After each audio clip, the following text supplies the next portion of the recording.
Everyone, beautiful জার্নির একটা নতুন ব্লগে সবাইকে জানাচ্ছি স্বাগত। পোস্তর সাথে গাড়ির পুজো, নিজের বাড়ির পুজো করব বলে মনোজিৎ সকাল সকাল গিয়ে প্রচুর ফুল নিয়ে এসেছে। সাথে নিয়ে এসেছে 4টে মালা আর অজস্র কুচো ফুল। মালাগুলো গাড়ির জন্য আর সাইকেলের জন্য, আর কুচো ফুলগুলো আমার বাড়ির ঠাকুরের জন্য। তবে এই পুজো উপলক্ষে মালা আর ফুলের যে হারে দাম বেড়েছে, তাতে করে ফুলে হাত দেওয়াই এখন দুষ্কর। আর সামনেই যেহেতু দুর্গা পুজো, তাই এ আর কমবে না।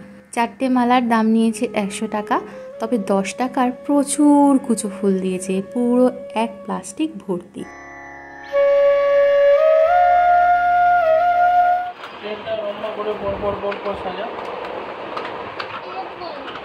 এমনি রাখো না খালি।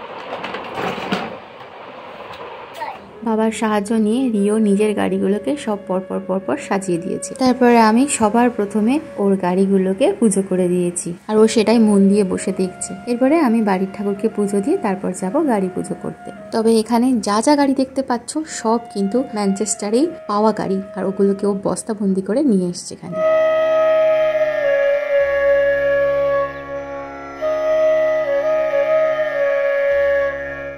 গাড়িতেও আগেই ধুয়ে মুছে পরিষ্কার করে মনোজিৎ আর রিও মিলে রেখে গেছিল, আর এখন আমি স্নান টান করে এসেছি গাড়ির পুজো করতে। এর আগে আমি একবারই করেছি, তারপরে পরপর 2-3 বার বাড়িতে ঠাকুরমশাই দিয়েই পুজো করানো হয়েছিল, কারণ আমরা তখন আমার মায়ের ওখানে ছিলাম। তবে এবারে একটু ব্যতিক্রম। আসলে এই দিনে তো মামার বাড়িতে রান্না পুজো থাকে, তো সেই উপলক্ষেই যাওয়া হয়, বাট এবছর আর যাওয়া হয়নি। তাই বাড়িতেই আমিই পুজো করে দিয়েছি রিও আর মনোজিতের সাহায্য নিয়ে। আর রিওকে দেখো, এখানে মিষ্টির প্যাকেটটা কোথায় রেখেছি সেটাই খুঁজে বেড়াচ্ছে।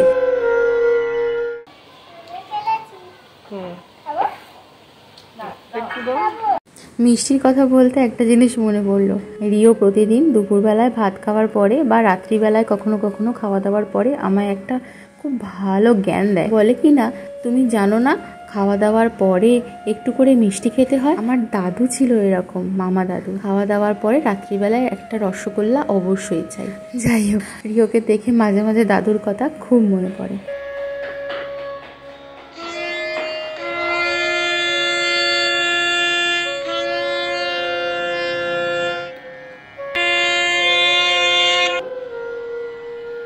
পুজো হয়ে গেছে, এবার গিয়ে রান্নার জোগাড় করব। কিছুটা করে এসেছি, বাকিটা গিয়ে বানাবো।